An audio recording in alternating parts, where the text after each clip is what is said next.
ఛత్రపతి శివాజీ మొదటి భార్యకు పుట్టిన కొడుకే సంభాజీ. 1657వ సంవత్సరంలో మే 14న పురందర్ కోటలో సంభాజీ జన్మించారు. వీరి పూర్తి పేరు సంభాజీ రాజే భోసలే. సంభాజీ మహారాజ్ కేవలం తనకు 2 ఏళ్ల వయసులోనే తన తల్లిని కోల్పోయాడు. తల్లి సాయిబాయి మరణానంతరం తన నానమ్మ జిజాబాయి సంభాజీని పోషించి పెద్దవాడిని చేసింది.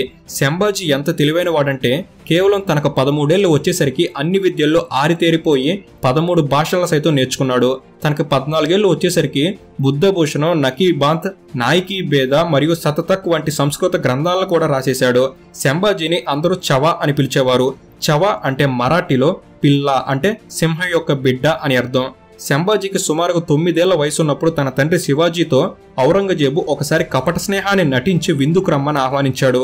దాంతో శివాజీ తన కొడుకు సంభాజీతో వెళ్లగా వీరిద్దరిని ఔరంగజేబు బంధించి జైల్లో పడవేశాడు.